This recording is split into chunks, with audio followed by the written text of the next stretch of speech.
Dr. Helmut Marko does not shy away from how he loves to test his young Red Bull drivers. Over the past 8 years, he's been sending his top talents over to Japan to compete in the highly rated Super Formula Championship for Team Mugen. Sadly though, Red Bull and Team Mugen's partnership ended at the end of last year, meaning Red Bull no longer will be sending over their junior drivers there. So that means today, I will be looking at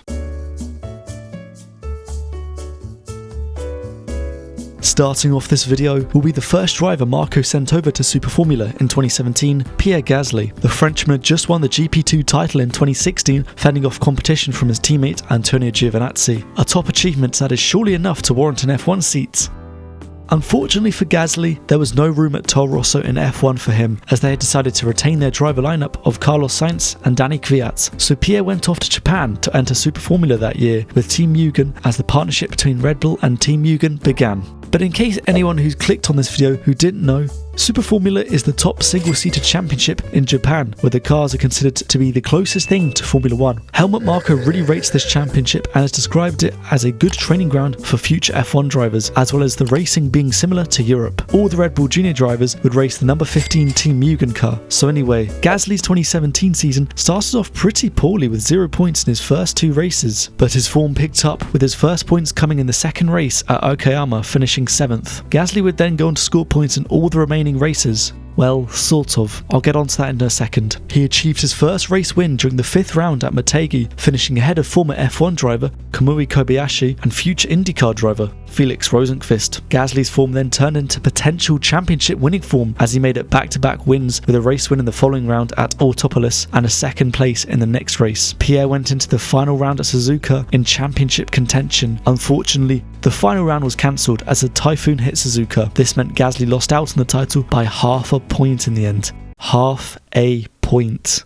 Absolutely devastating. Well, not entirely, as Gasly managed to secure an F1 seat at Toro Rosso for 2018, so I don't think he'd mind too much. And ever since then, Gasly has a long career in F1, which is where he is still to this day. Just quickly, can everyone subscribe right now? I'm close to 3,000 subscribers. Still insane to me to say that out loud. And once I hit that milestone, I will launch the Formula Maximus Discord server. That's right, the official Formula Maximus Discord server. So everyone, go subscribe.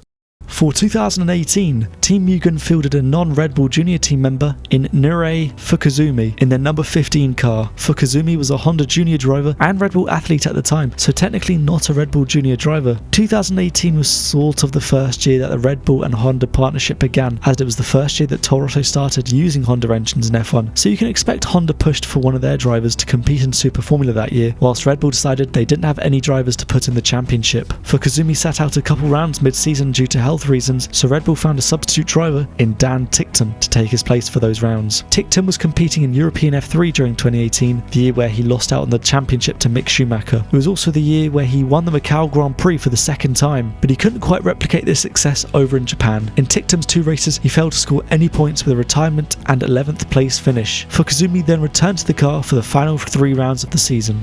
Now we move on to 2019, which was a very messy year. Dan Ticktum was announced to be racing full-time this year for the number 15 Team Mugen car at the start of the year. The idea was that if Ticktum performed well, then he could score enough super license points to potentially land a future Toro Rosso F1 seat. Pierre Gasly had set high standards for any Red Bull Junior going over to Super Formula, so before the season, Ticktum said to win the title would be unrealistic and felt there was a lot of pressure on him. In the season opener at Suzuka, Ticktum said he struggled in every session despite scoring his first point in Super Formula by finishing 8th. Not that bad, although he did finish a bit further down the road from his teammate Tomoki Nojiri, who came home in 4th. Who was the winning driver, I hear you ask? Well, it was Ticktum's current fellow Formula E competitor, Nick Cassidy. Ticktum then struggled in his next 2 races with a retirement and 15th place finish. Red Bull, then in classic Red Bull fashion, did not like Ticktum's performances and realised he would not be able to achieve a super license, so they dropped him from Super Formula and the Red Bull Junior team as a whole. Kinda crazy how Ticktum went from F1 seat potential to dropped from the Junior team so quickly. So his replacement on the never-ending Red Bull talent conveyor belt was none other than Pato O'Ward. The Mexican had been signed to the Junior team in 2019 off the back of his Indy Lights Championship he'd won the previous year. Like Ticktum, O'Ward was signed with the goal of the 2020 AlphaTauri seat, so he stepped into Super Formula with Red Bull looking to see if he could do any better than Ticktum. despite O'Ward having not done any pre-season testing, not much if any simulator time, or any familiarity with the Japanese circuits or Yokohama tyres. So Pato's debut came at the 4th round in Fuji, where he inevitably struggled and finished down in 14th. Who was the winning driver, I hear you ask? Well, it was O'Ward's current fellow IndyCar rival, Alex Palou. Pato couldn't find much more luck at the next round at Motegi either, as he finished 14th again. Fortunately, O'Ward had a much better next round at Okayama, with a P6 finish and beating his teammate, but this all seemed too little too late for the Mexican, as he was soon dropped from the Super Formula program once Red Bull had realised this would not get him the necessary super license points to reach F1 for the following year.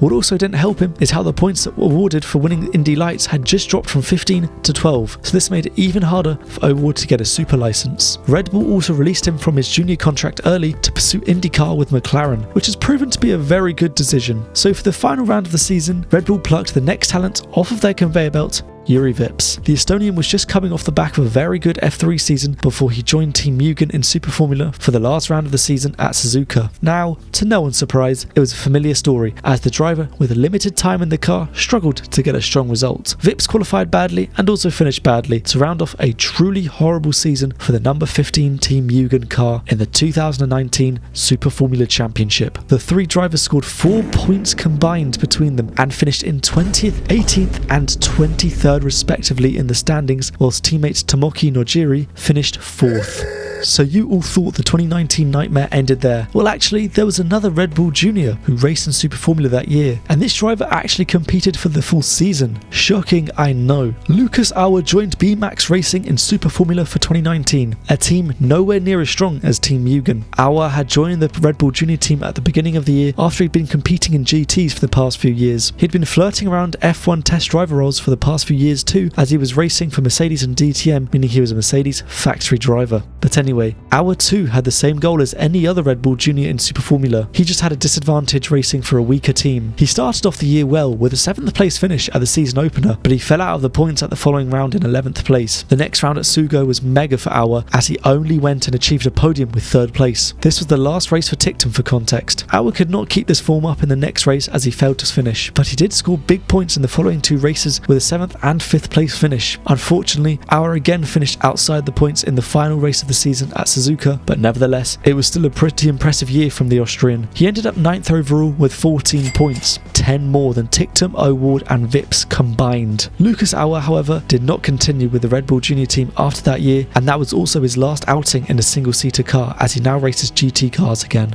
So 2020 had to be a much better year for the Red Bull Juniors, right?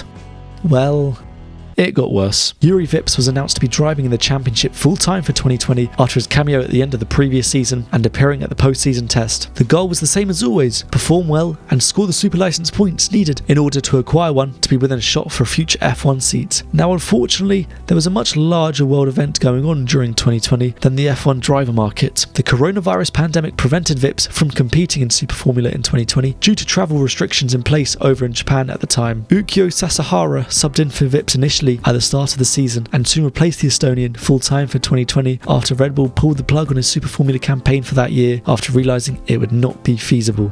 For 2021 and 2022, Red Bull found themselves in a similar position to 2018, with no junior drivers exactly required for Super Formula. Jüri Vips moved full-time to F2 for those years, along with the other juniors such as Jehan Daruvala, Liam Lawson, Dennis Hauger and Ayuma Owasa. Younger drivers such as Johnny Edgar, Jack Crawford and Isaac Hadjar all started in F3, leaving no one really to go and race over in Japan. So Honda junior driver Hiroki Otsu raced for Team Mugen in 2021, whilst Ukyo Sasahara returned again for 2022.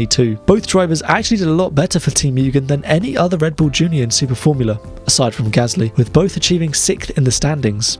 So the Red Bull and Team Mugen partnership hadn't really been doing very well in terms of producing drivers ready for F1 after Gasly's campaign in 2017. So surely they were long overdue a strong season from a Red Bull Junior driver soon, right?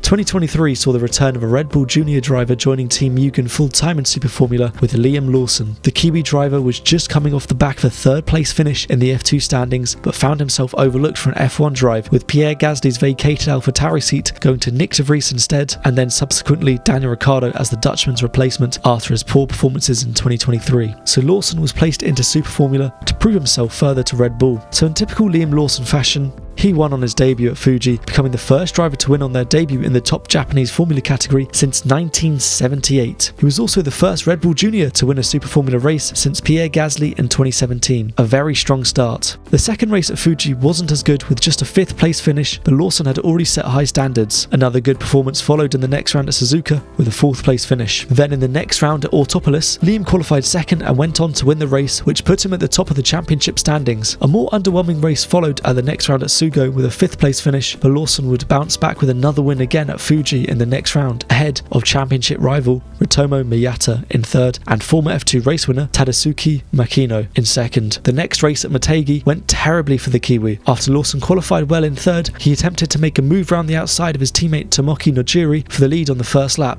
but this backfired and resulted in a big crash. So Liam had some ground to make up going into the final round at Suzuka, which was a double-header weekend. The first race didn't go that well with a 6th place finish, whilst his teammate and rival qualified on pole and won the race, with Miyata also coming home in 2nd. So Liam had to have a big final race that weekend to outscore his rivals and win the championship. He qualified on pole and went on to finish 2nd. Unfortunately for him, Miyata finished 1 place behind in 3rd and Nojiri was 1 place further back in 4th. So in the end, Liam Lawson finished as runner-up in the standings, just 8 points behind champion Ritomo Miyata. So finally, a Red Bull Junior had had a strong Super Formula campaign after a few failed attempts. Runner-up with 3 wins, 4 podiums and a pole position definitely was a successful season. Oh, and I also failed to mention how Lawson subbed in for the injured Daniel Ricciardo at AlphaTauri in F1 for 5 races in between Super Formula races. Like Gasly, Lawson would later go on to claim a full-time F1 seat.